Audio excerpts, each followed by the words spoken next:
Title দেখে আবার ভয় পেন না। ছোটবেলায় আমাদের চুয়াডাঙ্গাতে আপনার ছাগি চেনেন তো? ছাগি যখন ডাকতো, মানে এই প্রজনন সময় যখন আসতো, তখন আওয়াজ করতো, ব্যয় ব্যয় করে আওয়াজ করতো। তো এর জন্য আমাদের পাশের গ্রামে আপনার একটা পাঠা ছিল। তো এলাকার বিভিন্ন গ্রামের ওই ছাগি পাঠার কাছে নিয়ে আসতে হতো। 250 গ্রাম করে চাল নিত।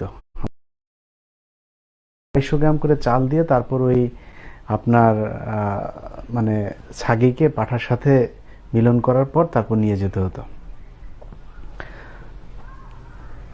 71 টেলিভিশনের যে মেয়ে সাংবাদিকগুলো আছে, নবনীতা এখন নাই, মিথিলা, ফারজানা, তারপরে হচ্ছে নাজনীন মুন্নি, আরো কয়েকজন সুশীল টুশীল আছে আশেপাশে।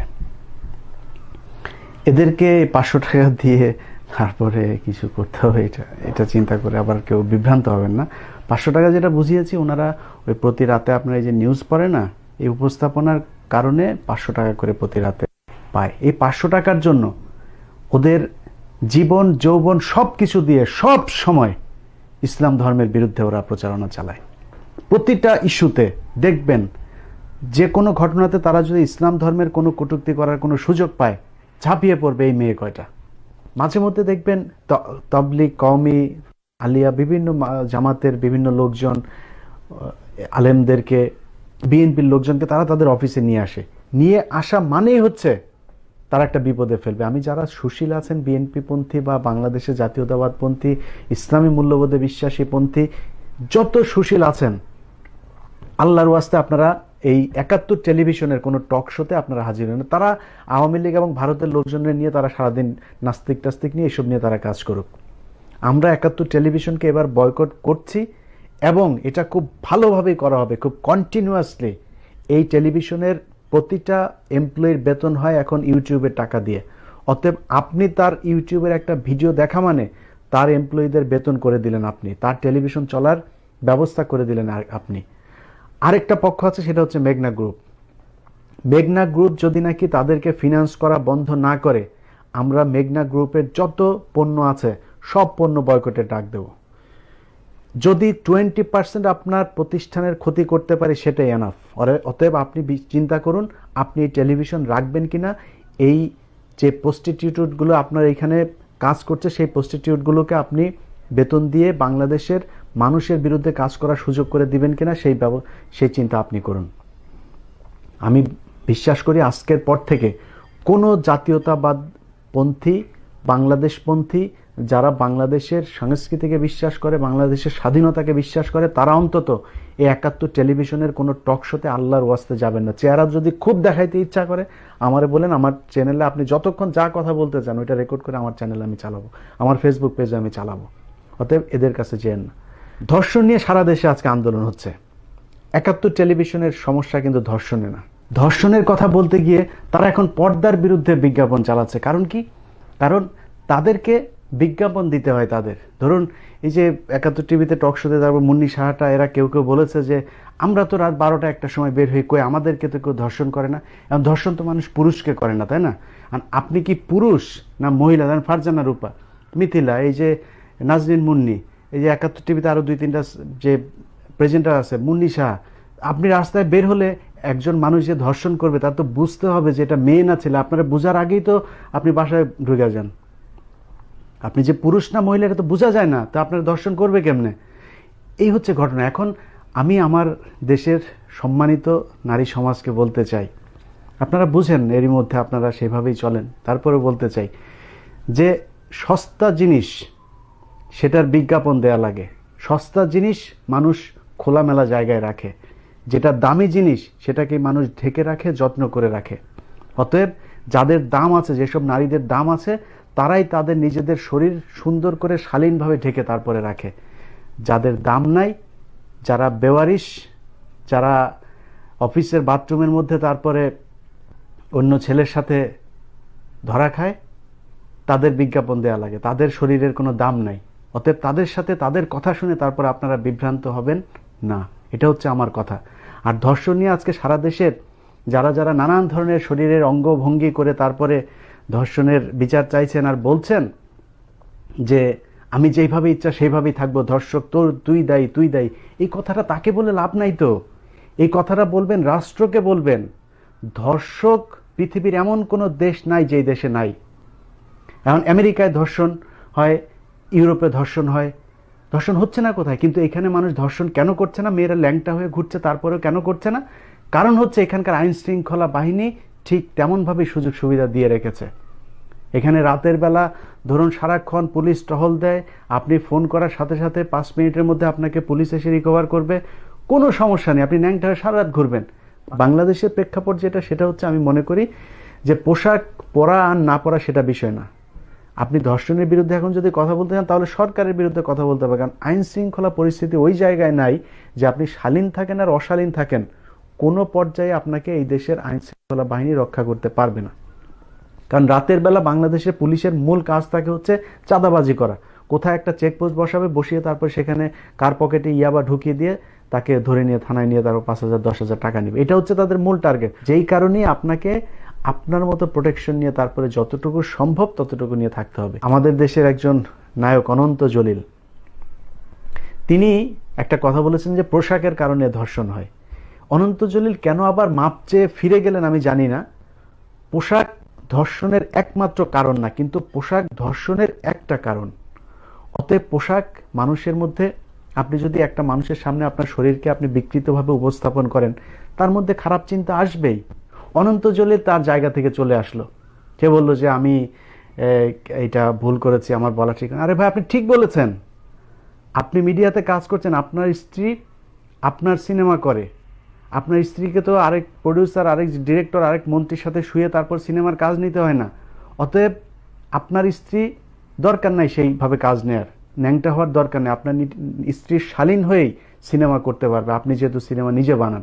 কিন্তু যেসব নায়িকারা, যেসব শিল্পীরা নিজেরা শুয়ে তারপরে সিনেমার কাজ নেয়, তাদের তো ন্যাংটা হতেই হবে। তাদের কাছে আপনার এই নসিহত খুব খারাপ লাগবে। আরেকটা শ্রেণী আছে যারা আপনার বিরুদ্ধে লেগেছে, সেটা হচ্ছে এই যে এই সাংবাদিক আর সুশীল শ্রেণী আছে, তারা ধরুন যখন কিনা মইনুল ইসলাম বলেন যে আপনাকে আমি চরিত্রহীন বলতে চাই, এটাতেই সারা দেশে মামলা হয় তার বিরুদ্ধে। কিন্তু যখন সেই 18 নির্বাচনের রাতে একজন মাকে 4-5 জন মিলে তারপর ধর্ষণ করলো, সেটা নিয়ে কিন্তু একাত্তর টেলিভিশন কোনো টক শো করেনি ধর্ষণের বিরুদ্ধে। অতএব তাদের একটা রাজনৈতিক পলিসি আছে, এজেন্ডা আছে, সেটা নিয়েই তারা কাজ করছে। আরেকটা এজেন্ডা হচ্ছে বাংলাদেশের যে সামাজিক পরিস্থিতি, যে শালীনতা বজায় রেখে মানুষ চলাফেরা করে, আমাদের যে শিল্প সংস্কৃতি, এটাকে ধ্বংস করার একটা বিদেশি চক্রান্ত তারা বাংলাদেশে বাস্তবায়ন করছে। হুজুরদেরকে বলতে চাই, যারা ওয়াজ করছেন, আপনাদেরকে নিয়েও অনেক আলোচনা সমালোচনা করছে এই 71 টেলিভিশনের এইসব পতিতারা, কিন্তু আমি তাদের ওই দিকে না গিয়ে অন্য দিক থেকে একটু কথা বলতে চাই। বাংলাদেশের মেয়েরা না এখন এই পর্দা করলে কি হবে, করা দরকার কিভাবে, কিভাবে পর্দা করা হয়, এগুলি কিন্তু জানে। এই ওয়াজ করা আল্লাহর রাস্তায় এবার একটু বন্ধ করেন। আপনারা খালি মেয়েদেরকে পর্দা করে ধর্ষণ বাঁচাতে চান, ধর্ষণ থেকে বাঁচাতে চান, বাংলাদেশের ধর্ষণ কমাতে চান, এটা সম্ভব না। যদি সেটা সম্ভব হতো তাহলে আপনার মাদ্রাসাতে মেয়েরা ধর্ষিত হচ্ছে কেন? আপনার হুজুরের কাছে মাদ্রাসাতে ছেলেরা কেন বলৎকারের শিকার হচ্ছে? এর মানে পর্দা করলে শুধু করতে হবে না। কোরআনে যেখানে পর্দার কথা বলা হচ্ছে তার পরপর কিন্তু আবার পুরুষের পর্দার কথা বলা হয়েছে। আপনি পুরুষের বিরুদ্ধে কথা বলেছেন একদিনও? আপনার ওয়াজ তো খালি থাকে মেয়েদের পর্দা, মেয়েদের। আরে বাবা, মেয়েদের পর্দা করলেই কি সব ঠিক হয়ে যাবে? সব ঠিক হবে না। আপনি আপনার পর্দা করেন। আপনার মাদ্রাসার ভেতরে, মসজিদের ভেতরে কিভাবে ধর্ষণের শিকার হচ্ছে সেগুলো নিয়ে ওয়াজ করছেন, সেটা নিয়ে কিন্তু ওয়াজ করছেন না। খালি নারীদেরকে পর্দার ভেতরে রাখতে হবে, এটা নিয়ে আল্লাহর রাস্তায় এবার একটু বন্ধ করেন। এবার নারীদের এই ইসলাম ধর্মে আরো কি কি অধিকার দেওয়া হয়েছে সেই জিনিসগুলো নিয়ে একটু কথা বলেন। আপনার ঘরের মধ্যে যেই নারীটাকে আপনি, আপনার মেয়ে, যেই নারী আপনার স্ত্রী, তার যে সম্পত্তির ভাগ সেটা দিয়েছেন? আপনার মেয়েকে আপনি সেই সম্পত্তির ভাগ দিয়েছেন? সম্পত্তিতে সব ছেলেকে দিয়ে দিয়েছেন, সেটা নিয়ে তো কথা বলেন না। মেয়েরা যখন যৌতুকের জন্য মার খায়, কোন একটা মেয়ের পাশে গিয়ে দাঁড়িয়েছেন আপনি? কখনো দাঁড়ান নাই। ওয়াজ সেগুলো নিয়েও করেন, তাহলে মেয়েরা মনে করবে যে না, ইসলাম ধর্ম তো আমাদের অনেক অধিকার দিয়েছে। আমি বাংলাদেশের যত সংগঠন আছে, অ্যাকসেপ্ট আওয়ামী লীগ আর ভারতীয় যেসব দালালরা আছে, তাদের বাইরে যত সংগঠন আছে, এই জায়গায় অন্তত আপনারা এখন দেখুন, কওমি মাদ্রাসার লোকজন মনে করলে হবে না যে ওরা জামাতের বিরোধী। না, এই মামুনুল হক হুজুরকে তারা নিয়ে যেভাবে অপমান করেছে সেটা আপনাদের নিশ্চয়ই মনে আছে। বাংলাদেশের মধ্যে বসে টেলিভিশনের মধ্যে শাহরিয়ার কবির আর এই সামিয়া জামান বলার সাহস পায় যে 3 খলিফাকে খলিফারাই খুন করেছে। নাউজুবিল্লাহ। এই কথা বাংলাদেশে বসে টেলিভিশনের মধ্যে তারা বলার সাহস দেখিয়েছে। অতএব তারা সবার শত্রু, যারা ইসলামী মূল্যবোধে বিশ্বাস করে প্রতিটা মানুষের সরাসরি শত্রু। আর আরেক দিক থেকে যারা বাংলাদেশি সংস্কৃতিকে বিশ্বাস করে সেটারও শত্রু, কারণ হচ্ছে ভারতের এজেন্ডা বাংলাদেশে বাস্তবায়ন করতে চায়। আমি মনে করছি আজকের পর থেকে 71 টেলিভিশন কেউ দেখবেন না। 71 টেলিভিশনের ফেসবুক পেজ, ইউটিউব দুইটাই আনসাবস্ক্রাইব করবেন, আনলাইক করবেন। আল্লাহ হাফেজ।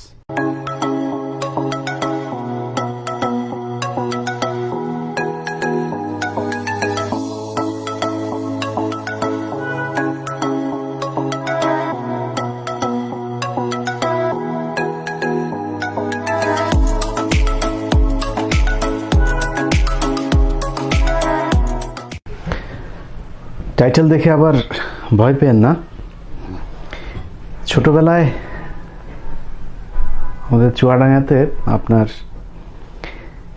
ছাগি চেনেন তো? ছাগি যখন ডাকতো, মানে এই প্রজনন সময় যখন আসতো তখন আওয়াজ করতো, ব্যয় ব্যয় করে আওয়াজ করতো। তো এর জন্য আমাদের পাশের গ্রামে আপনার একটা পাঠা ছিল। তো এলাকার বিভিন্ন গ্রামের ওই ছাগি পাঠার কাছে নিয়ে আসতে হতো। 250 গ্রাম করে চাল নিত, আমার স্পষ্ট মনে আছে। এই 250 গ্রাম করে চাল দিয়ে তারপর ওই আপনার মানে ছাগিকে পাঠার সাথে মিলন করার পর তারপর নিয়ে যেতে হতো। 71 টেলিভিশনের যে মেয়ে সাংবাদিকগুলো আছে, নবনীতা এখন নাই, মিথিলা, ফারজানা, তারপরে হচ্ছে নাজনীন মুন্নি, আরো কয়েকজন সুশীল টুশীল আছে আশেপাশে। এদেরকে 500 টাকা দিয়ে তারপরে কিছু করতে হবে, এটা চিন্তা করে আবার কেউ বিভ্রান্ত হবেন না। 500 টাকা যেটা বুঝিয়েছি, ওনারা ওই প্রতি রাতে আপনারা এই যে নিউজ পড়ে না, এই উপস্থাপনার কারণে 500 টাকা করে প্রতি রাতে পায়। এই 500 টাকার জন্য ওদের জীবন যৌবন সব কিছু দিয়ে সব সময় ইসলাম ধর্মের বিরুদ্ধে ওরা প্রচারণা চালায়। প্রতিটা ইস্যুতে দেখবেন, যে কোনো ঘটনাতে তারা যদি ইসলাম ধর্মের কোনো কটূক্তি করার কোনো সুযোগ পায়, ঝাঁপিয়ে পড়বে এই মেয়ে কয়টা।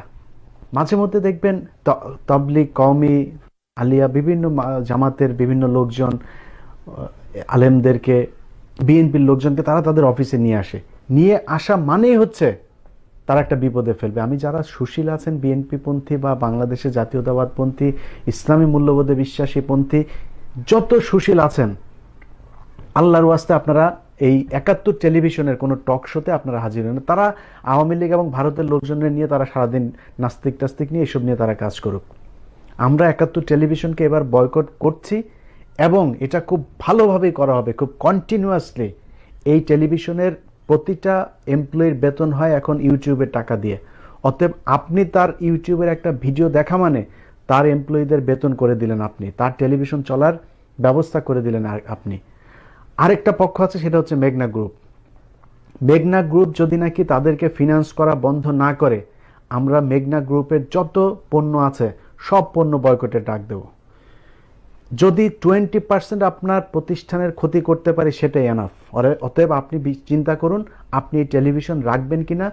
এই যে প্রস্টিটিউটগুলো আপনার এখানে কাজ করছে, সেই প্রস্টিটিউটগুলোকে আপনি বেতন দিয়ে বাংলাদেশের মানুষের বিরুদ্ধে কাজ করার সুযোগ করে দিবেন কিনা, সেই চিন্তা আপনি করুন।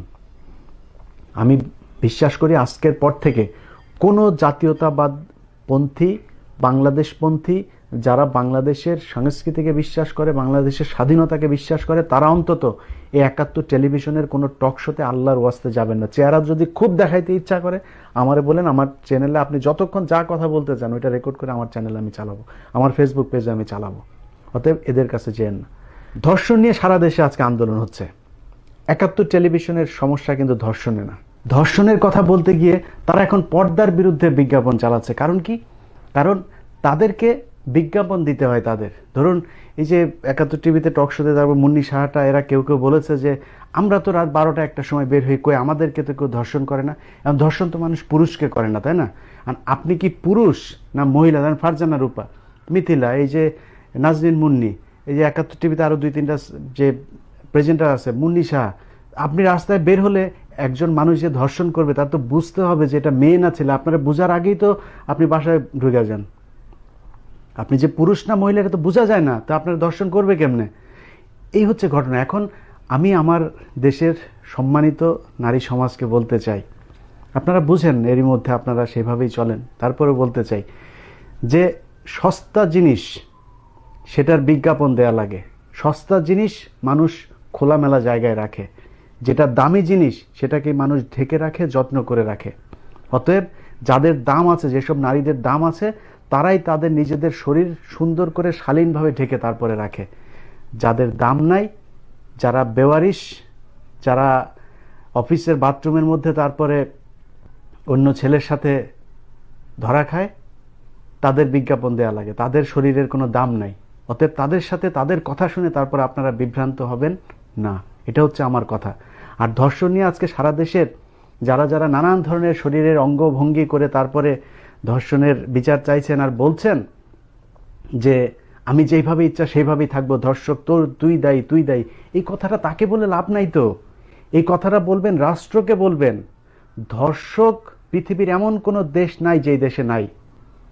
এখন আমেরিকায় ধর্ষণ হয়, ইউরোপে ধর্ষণ হয়, ধর্ষণ হচ্ছে না কোথায়? কিন্তু এখানে মানুষ ধর্ষণ কেন করছে না? মেয়েরা ল্যাংটা হয়ে ঘুরছে তারপরেও কেন করছে না? কারণ হচ্ছে এখানকার আইন শৃঙ্খলা বাহিনী ঠিক তেমনভাবে সুযোগ সুবিধা দিয়ে রেখেছে। এখানে রাতের বেলা ধরুন সারাক্ষণ পুলিশ টহল দেয়, আপনি ফোন করার সাথে সাথে 5 মিনিটের মধ্যে আপনাকে পুলিশ এসে রিকভার করবে, কোনো সমস্যা নেই, আপনি ন্যাংটা হয়ে সারা রাত ঘুরবেন। বাংলাদেশের প্রেক্ষাপট যেটা, সেটা হচ্ছে আমি মনে করি যে পোশাক পরা আর না পরা সেটা বিষয় না। আপনি ধর্ষণের বিরুদ্ধে এখন যদি কথা বলতে চান তাহলে সরকারের বিরুদ্ধে কথা বলতে হবে, কারণ আইন শৃঙ্খলা পরিস্থিতি ওই জায়গায় নাই যে আপনি শালীন থাকেন আর অশালীন থাকেন, কোনো পর্যায়ে আপনাকে এই দেশের আইন শৃঙ্খলা বাহিনী রক্ষা করতে পারবে না। কারণ রাতের বেলা বাংলাদেশের পুলিশের মূল কাজ থাকে হচ্ছে চাঁদাবাজি করা। কোথায় একটা চেকপোস্ট বসাবে, বসিয়ে তারপর সেখানে কার পকেটে ইয়াবা ঢুকিয়ে দিয়ে তাকে ধরে নিয়ে থানায় নিয়ে তারপর 5,000-10,000 টাকা নেবে। এটা হচ্ছে তাদের মূল টার্গেট। যেই কারণেই আপনাকে আপনার মতো প্রোটেকশন নিয়ে তারপরে যতটুকু সম্ভব ততটুকু নিয়ে থাকতে হবে। আমাদের দেশের একজন নায়ক অনন্ত জলিল, তিনি একটা কথা বলেছেন যে পোশাকের কারণে ধর্ষণ হয়। অনন্ত জলিল কেন আবার মাপ চেয়ে ফিরে গেলেন আমি জানি না। পোশাক ধর্ষণের একমাত্র কারণ না, কিন্তু পোশাক ধর্ষণের একটা কারণ। অতএব পোশাক মানুষের মধ্যে, আপনি যদি একটা মানুষের সামনে আপনার শরীরকে আপনি বিকৃতভাবে উপস্থাপন করেন, তার মধ্যে খারাপ চিন্তা আসবেই। অনন্ত জলিল তার জায়গা থেকে চলে আসলো, কে বললো যে আমি এটা ভুল করেছি, আমার বলা ঠিক না। আরে ভাই, আপনি ঠিক বলেছেন। আপনি মিডিয়াতে কাজ করছেন, আপনার স্ত্রী আপনার সিনেমা করে, আপনার স্ত্রীকে তো আরেক প্রডিউসার, আরেক ডিরেক্টর, আরেক মন্ত্রীর সাথে শুয়ে তারপর সিনেমার কাজ নিতে হয় না। অতএব আপনার স্ত্রী দরকার নাই সেইভাবে কাজ নেয়ার, ন্যাংটা হওয়ার দরকার নেই। আপনার স্ত্রীর শালীন হয়েই সিনেমা করতে পারবে, আপনি যেহেতু সিনেমা নিজে বানান। কিন্তু যেসব নায়িকারা, যেসব শিল্পীরা নিজেরা শুয়ে তারপরে সিনেমার কাজ নেয়, তাদের তো ন্যাংটা হতেই হবে। তাদের কাছে আপনার এই নসিহত খুব খারাপ লাগবে।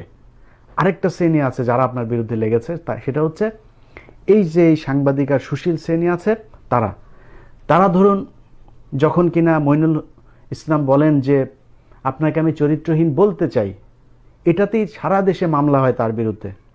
কিন্তু যখন সেই 18 নির্বাচনের রাতে একজন মাকে 4-5 জন মিলে তারপর ধর্ষণ করলো, সেটা নিয়ে কিন্তু 71 টেলিভিশন কোনো টক শো করেনি ধর্ষণের বিরুদ্ধে। অতএব তাদের একটা রাজনৈতিক পলিসি আছে, এজেন্ডা আছে, সেটা নিয়েই তারা কাজ করছে। আরেকটা এজেন্ডা হচ্ছে বাংলাদেশের যে সামাজিক পরিস্থিতি, যে শালীনতা বজায় রেখে মানুষ চলাফেরা করে, আমাদের যে শিল্প সংস্কৃতি, এটাকে ধ্বংস করার একটা বিদেশি চক্রান্ত তারা বাংলাদেশে বাস্তবায়ন করছে। হুজুরদেরকে বলতে চাই, যারা ওয়াজ করছেন, আপনাদেরকে নিয়েও অনেক আলোচনা সমালোচনা করছে এই 71 টেলিভিশনের এইসব পতিতারা, কিন্তু আমি তাদের ওই দিকে না গিয়ে অন্য দিক থেকে একটু কথা বলতে চাই। বাংলাদেশের মেয়েরা না এখন এই পর্দা করলে কি হবে, করা দরকার কিভাবে, কিভাবে পর্দা করা হয়, এগুলি কিন্তু জানে। এই ওয়াজ করা আল্লাহর রাস্তায় এবার একটু বন্ধ করেন। আপনারা খালি মেয়েদেরকে পর্দা করে ধর্ষণ বাঁচাতে চান, ধর্ষণ থেকে বাঁচাতে চান, বাংলাদেশের ধর্ষণ কমাতে চান, এটা সম্ভব না। যদি সেটা সম্ভব হতো তাহলে আপনার মাদ্রাসাতে মেয়েরা ধর্ষিত হচ্ছে কেন আপনার হুজুরের কাছে? মাদ্রাসাতে ছেলেরা কেন বলৎকারের শিকার হচ্ছে? এর মানে পর্দা করলে শুধু করতে হবে না, কোরআনে যেখানে পর্দার কথা বলা হচ্ছে তার পরপর কিন্তু আবার পুরুষের পর্দার কথা বলা হয়েছে। আপনি পুরুষের বিরুদ্ধে কথা বলেছেন একদিনও? আপনার ওয়াজ তো খালি থাকে মেয়েদের পর্দা, মেয়েদের। আরে বাবা, মেয়েদের পর্দা করলেই কি সব ঠিক হয়ে যাবে? সব ঠিক হবে না। আপনি আপনার পর্দা করেন। আপনার মাদ্রাসার ভেতরে, মসজিদের ভেতরে কিভাবে ধর্ষণের শিকার হচ্ছে সেগুলো নিয়ে ওয়াজ করছেন, সেটা নিয়ে কিন্তু ওয়াজ করছেন না। খালি নারীদেরকে পর্দার ভেতরে রাখতে হবে এটা নিয়ে আল্লাহর রাস্তায় এবার একটু বন্ধ করেন। এবার নারীদের এই ইসলাম ধর্মে আরো কি কি অধিকার দেওয়া হয়েছে সেই জিনিসগুলো নিয়ে একটু কথা বলেন। আপনার ঘরের মধ্যে যেই নারীটাকে আপনি, আপনার মেয়ে, যেই নারী আপনার স্ত্রী, তার যে সম্পত্তির ভাগ সেটা দিয়েছেন, আপনার মেয়েকে আপনি সেই সম্পত্তির ভাগ দিয়েছেন? সম্পত্তিতে সব ছেলেকে দিয়ে দিয়েছেন, সেটা নিয়ে তো কথা বলেন না। মেয়েরা যখন যৌতুকের জন্য মার খায়, কোন একটা মেয়ের পাশে গিয়ে দাঁড়িয়েছেন আপনি? কখনো দাঁড়ান নাই। ওয়াজ সেগুলো নিয়েও করেন, তাহলে মেয়েরা মনে করবে যে না, ইসলাম ধর্ম তো আমাদের অনেক অধিকার দিয়েছে।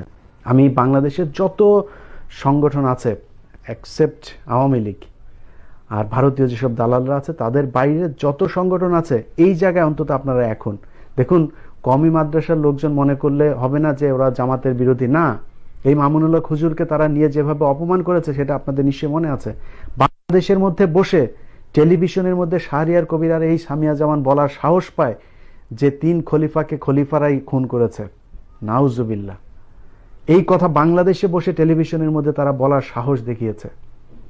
অতএব তারা সবার শত্রু, যারা ইসলামী মূল্যবোধে বিশ্বাস করে প্রতিটা মানুষের সরাসরি শত্রু।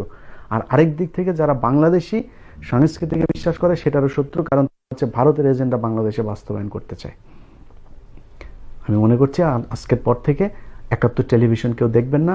71 টেলিভিশনের ফেসবুক পেজ, ইউটিউব দুইটাই আনসাবস্ক্রাইব করবেন, আনলাইক করবেন। আল্লাহ হাফেজ।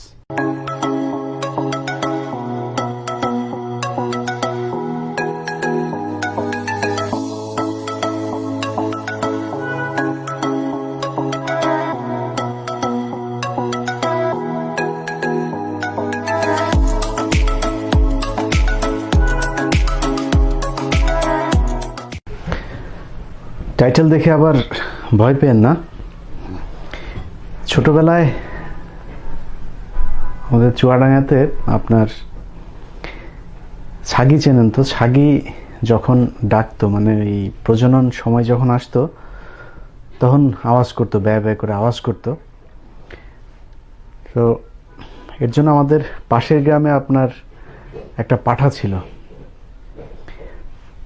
তো এলাকার বিভিন্ন গ্রামের ওই ছাগি পাঠার কাছে নিয়ে আসতে হতো। 250 গ্রাম করে চাল নিত, আমার স্পষ্ট মনে আছে। এই 250 গ্রাম করে চাল দিয়ে তারপর ওই আপনার মানে ছাগিকে পাঠার সাথে মিলন করার পর তারপর নিয়ে যেতে হতো। 71 টেলিভিশনের যে মেয়ে সাংবাদিকগুলো আছে, নবনীতা এখন নাই, মিথিলা, ফারজানা, তারপরে হচ্ছে নাজনীন মুন্নি, আরো কয়েকজন সুশীল টুশীল আছে আশেপাশে। এদেরকে 500 টাকা দিয়ে তারপরে কিছু করতে হবে, এটা চিন্তা করে আবার কেউ বিভ্রান্ত হবেন না। 500 টাকা যেটা বুঝিয়েছি, ওনারা ওই প্রতি রাতে আপনার এই যে নিউজ পড়ে না, এই উপস্থাপনার কারণে 500 টাকা করে প্রতি রাতে পায়। এই 500 টাকার জন্য ওদের জীবন যৌবন সবকিছু দিয়ে সব সময় ইসলাম ধর্মের বিরুদ্ধে ওরা প্রচারণা চালায়। প্রতিটা ইস্যুতে দেখবেন, যে কোনো ঘটনাতে তারা যদি ইসলাম ধর্মের কোনো কটূক্তি করার কোনো সুযোগ পায়, ঝাঁপিয়ে পড়বে এই মেয়ে কয়টা। মাঝে মধ্যে দেখবেন তাবলীগ, কওমি, আলিয়া, বিভিন্ন জামাতের বিভিন্ন লোকজন, আলেমদেরকে, বিএনপির লোকজনকে তারা তাদের অফিসে নিয়ে আসা মানেই হচ্ছে তারা একটা বিপদে ফেলবে। আমি যারা সুশীল আছেন, বিএনপি পন্থী বা বাংলাদেশে জাতীয়তাবাদ পন্থী, ইসলামী মূল্যবোধে বিশ্বাসী পন্থী যত সুশীল আছেন, আল্লাহর ওয়াস্তে আপনারা এই 71 টেলিভিশনের কোনো টক শোতে আপনারা হাজির হন। তারা আওয়ামী লীগ এবং ভারতের লোকজনের নিয়ে তারা সারাদিন নাস্তিক টাস্তিক নিয়ে এসব নিয়ে তারা কাজ করুক।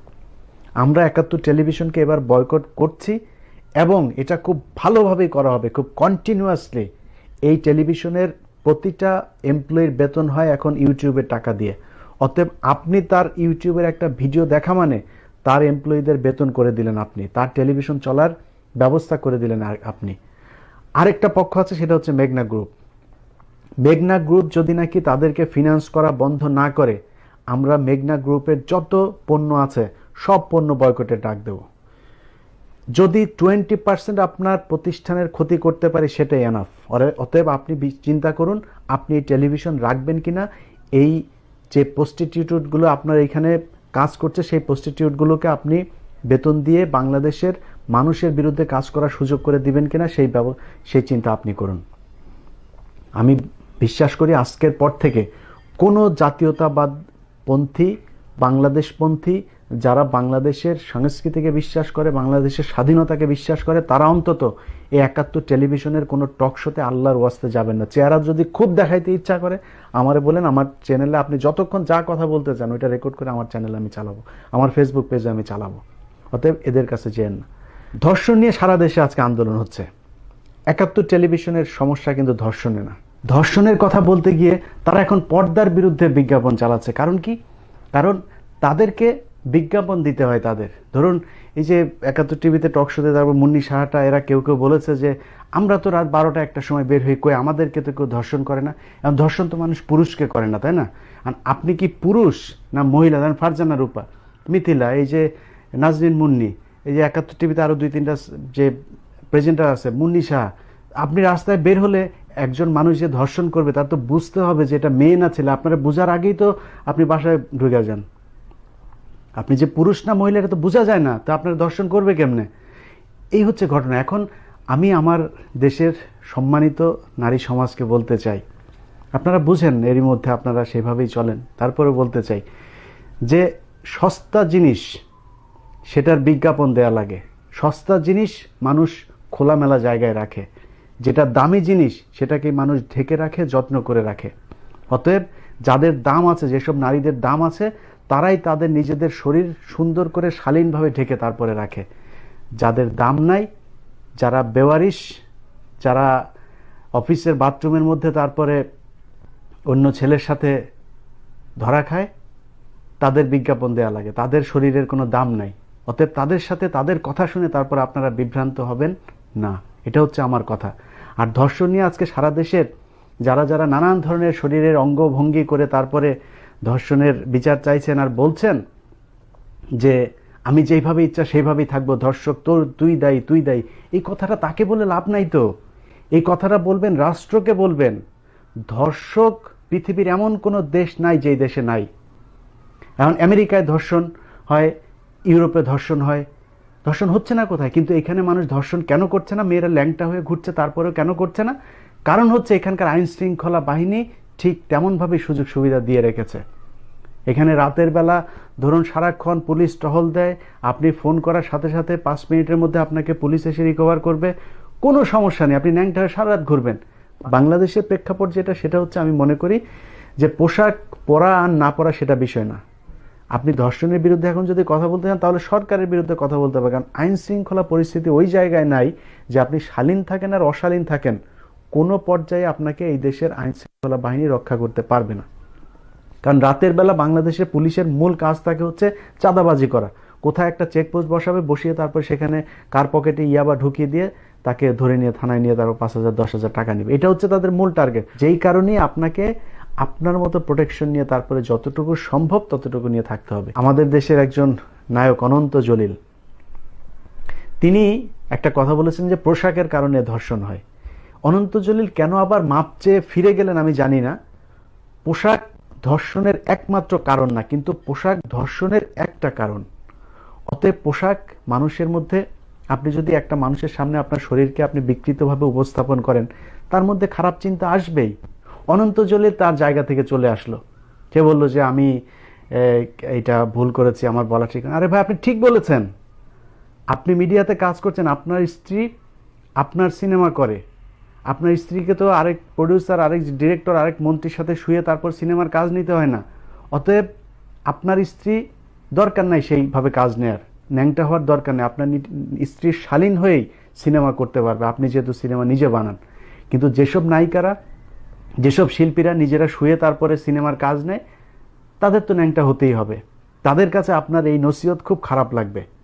আরেকটা শ্রেণী আছে যারা আপনার বিরুদ্ধে লেগেছে, সেটা হচ্ছে এই যে এই সাংবাদিক আর সুশীল শ্রেণী আছে, তারা ধরুন যখন কিনা মইনুল ইসলাম বলেন যে আপনাকে আমি চরিত্রহীন বলতে চাই, এটাতেই সারা দেশে মামলা হয় তার বিরুদ্ধে। কিন্তু যখন সেই 18 নির্বাচনের রাতে একজন মাকে 4-5 জন মিলে তারপর ধর্ষণ করলো, সেটা নিয়ে কিন্তু একাত্তর টেলিভিশন কোনো টক শো করেনি ধর্ষণের বিরুদ্ধে। অতএব তাদের একটা রাজনৈতিক পলিসি আছে, এজেন্ডা আছে, সেটা নিয়েই তারা কাজ করছে। আরেকটা এজেন্ডা হচ্ছে বাংলাদেশের যে সামাজিক পরিস্থিতি, যে শালীনতা বজায় রেখে মানুষ চলাফেরা করে, আমাদের যে শিল্প সংস্কৃতি, এটাকে ধ্বংস করার একটা বিদেশি চক্রান্ত তারা বাংলাদেশে বাস্তবায়ন করছে। হুজুরদেরকে বলতে চাই, যারা ওয়াজ করছেন, আপনাদেরকে নিয়েও অনেক আলোচনা সমালোচনা করছে এই 71 টেলিভিশনের এইসব পতিতারা, কিন্তু আমি তাদের ওই দিকে না গিয়ে অন্য দিক থেকে একটু কথা বলতে চাই। বাংলাদেশের মেয়েরা না এখন এই পর্দা করলে কি হবে, করা দরকার কিভাবে, কিভাবে পর্দা করা হয়, এগুলি কিন্তু জানে। এই ওয়াজ করা আল্লাহর রাস্তায় এবার একটু বন্ধ করেন। আপনারা খালি মেয়েদেরকে পর্দা করে ধর্ষণ বাঁচাতে চান, ধর্ষণ থেকে বাঁচাতে চান, বাংলাদেশের ধর্ষণ কমাতে চান, এটা সম্ভব না। যদি সেটা সম্ভব হতো তাহলে আপনার মাদ্রাসাতে মেয়েরা ধর্ষিত হচ্ছে কেন আপনার হুজুরের কাছে? মাদ্রাসাতে ছেলেরা কেন বলৎকারের শিকার হচ্ছে? এর মানে পর্দা করলে শুধু করতে হবে না। কোরআনে যেখানে পর্দার কথা বলা হচ্ছে তার পরপর কিন্তু আবার পুরুষের পর্দার কথা বলা হয়েছে। আপনি পুরুষের বিরুদ্ধে কথা বলেছেন একদিনও? আপনার ওয়াজ তো খালি থাকে মেয়েদের পর্দা, মেয়েদের। আরে বাবা, মেয়েদের পর্দা করলেই কি সব ঠিক হয়ে যাবে? সব ঠিক হবে না। আপনি আপনার পর্দা করেন। আপনার মাদ্রাসার ভেতরে, মসজিদের ভেতরে কিভাবে ধর্ষণের শিকার হচ্ছে সেগুলো নিয়ে ওয়াজ করছেন, সেটা নিয়ে কিন্তু ওয়াজ করছেন না। খালি নারীদেরকে পর্দার ভেতরে রাখতে হবে, এটা নিয়ে আল্লাহর রাস্তায় এবার একটু বন্ধ করেন। এবার নারীদের এই ইসলাম ধর্মে আরো কি কি অধিকার দেওয়া হয়েছে সেই জিনিসগুলো নিয়ে একটু কথা বলেন।